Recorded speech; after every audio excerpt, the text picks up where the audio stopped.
Bon bah les amis, ça y est, le budget 2025, ce qu'on peut appeler un carnage absolu, va certainement être là. Au moment où je vous fais cette vidéo, on ne sait pas, ils sont en train de se chamailler à l'Assemblée nationale, mais moi je mise pas du tout sur le vote d'une motion de censure.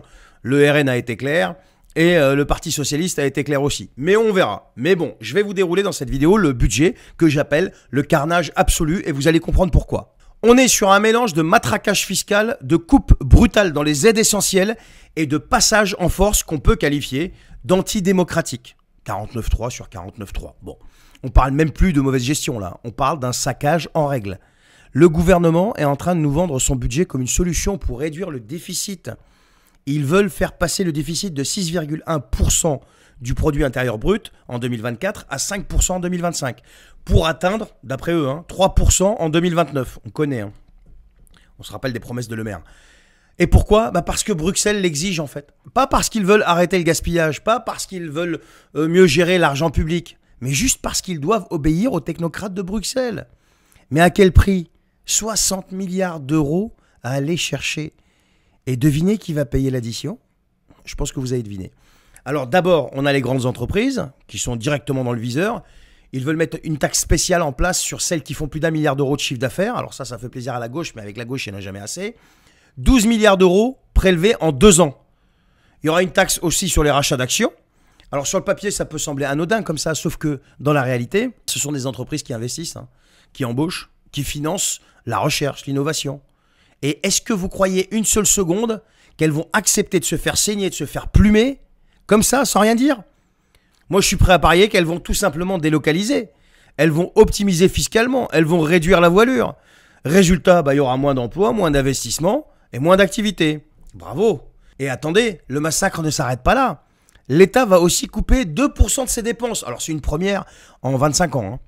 Alors, on pourrait dire, ouais, c'est vachement bien, il va réduire ses dépenses. Mais non, non, attendez, écoutez sur quoi? Sur la rénovation thermique des logements, moins 1 milliard d'euros. Sur les remboursements de soins, moins 1,1 milliard d'euros. Sur le fonds vert, moins 60%.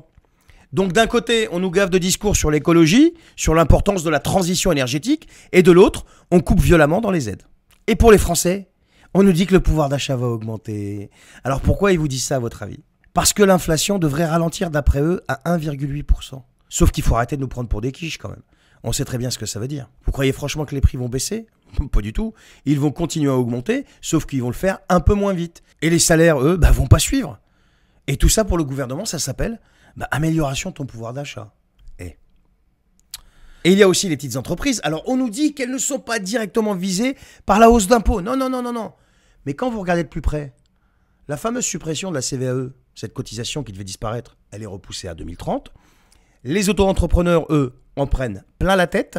Le seuil de franchise de TVA, j'en ai fait une vidéo ce matin, est abaissé à 25 000 euros. Ça veut dire tout simplement que des milliers d'auto-entrepreneurs vont devoir appliquer la TVA plus tôt, perdre en compétitivité face aux grandes structures. Et potentiellement perdre des clients, donc baisse d'activité, donc à terme, la fin quoi. Et le pire de tout ça, c'est l'incertitude. 65% des dirigeants de PME disent qu'ils ne peuvent pas encaisser une hausse de charge de 2%. Qui les écoute? Ça veut dire quoi? Ça veut dire moins d'embauches, moins d'investissements, plus de boîtes qui ferment. Et qui les écoute? Certainement pas ni Bercy, ni Monsieur Bayrou. Voilà. Et pendant ce temps-là, l'Élysée continue de claquer du fric sans limite. 125,5 millions d'euros de dépenses en 2023. Un record absolu depuis 15 ans. Un déficit de 8,3 millions d'euros rien que pour la présidence. Mais là, bizarrement, personne ne parle d'économie.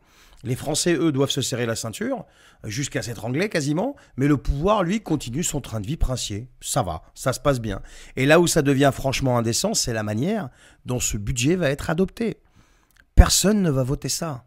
Ils savent très bien que s'ils le soumettent à l'Assemblée, il ne passera jamais. Donc, comme d'habitude, ils vont dégainer le 49.3. Et ce qui est paradoxal, c'est que l'Assemblée va certainement laisser passer. Tu comprends? Le RN et le PS n'ont pas l'air décidés à voter la censure. Donc on est en plein passage en force. Avec des complices, bien sûr.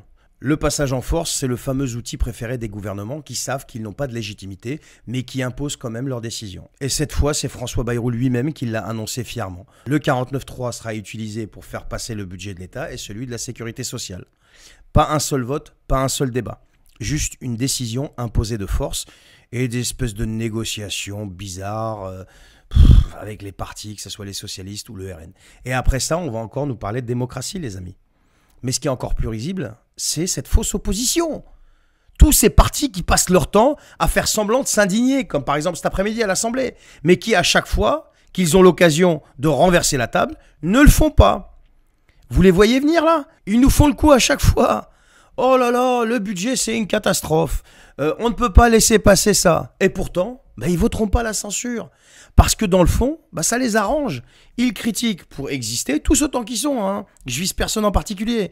Mais là, ils ne veulent surtout pas prendre la place et devoir gérer le chaos qu'ils ont eux-mêmes contribué à créer. Rappelez-vous, tous ceux qui ont appelé à voter pour qui en 2022? Donc ce budget a d'énormes chances de passer, pour pas dire qu'il va passer, sans vote, sans débat, sans opposition. Et ensuite, on nous expliquera que c'est la faute des Français, qu'on ne fait pas assez d'efforts et qu'on devra encore plus payer. Et pire encore, on ne va pas voter la censure parce que ça va créer encore plus d'instabilité dans le pays. Non mais vous avez vu la tranche du budget et encore j'ai pas tout fait là. La réalité c'est que ce budget 2025 c'est une bombe à retardement. On taxe les entreprises donc moins d'investissements, moins d'emplois. On coupe dans les aides donc plus de précarité. On matraque les auto-entrepreneurs donc moins d'initiatives et plus de faillites. On continue d'étrangler la classe moyenne donc moins de consommation et une économie qui va s'effondrer à terme. Regardez ce que font nos voisins. Regardez ce que font nos alliés qui sont ni plus ni moins que nos concurrents et de qui on dépend maintenant. Et avec ce budget surtout on verrouille tout pour que personne ne puisse s'y opposer. Alors la vraie question, c'est jusqu'à quand la population va continuer à accepter ce pillage organisé? Jusqu'à quand on va tolérer un pouvoir qui impose des choix désastreux sans le moindre contrôle? Parce que là, c'est plus une simple mauvaise gestion. On est sur une destruction en règle. C'est une destruction en règle. On a beau me raconter ce qu'on veut. C'est exactement ce qui est en train de se passer. Mais c'est inouï, regardez sous Elisabeth Borne, combien de 49.3? Alors Attal, il n'a pas eu le temps, lui. Regardez le nombre de 49.3. Regardez combien d'occasions de censurer il y a eu. Personne l'a fait. Il y en a eu une seule sous Barnier. Non mais... Et là, sous Bayrou, il arrive avec un Barnier plus au niveau du budget. Rappelez-vous, Barnier nous avait parlé aussi de 60 milliards d'efforts. Là, Bayrou, il arrive avec quasiment la même chose que Barnier. Mais je serais tenté de dire en pire. Et là... ça passe crème. Et je suis persuadé, je vous dis, au moment que je fais cette vidéo, on ne sait pas ce qu'il en est. Je suis persuadé que la censure ne sera pas votée et le budget sera adopté. Aussi bien celui de l'État que celui de la sécurité sociale. Sur le compte de qui, encore une fois? Devine. Voilà les amis, j'en ai terminé. Si cette vidéo vous a appris quelque chose, si vous l'avez appréciée, vous pouvez la partager, vous pouvez la liker, la commenter et vous abonner si vous n'êtes pas encore abonné. Je vous souhaite une bonne journée et je vais attendre de voir ce qui va se passer à l'Assemblée nationale. Allez, prenez soin de vous. Ciao.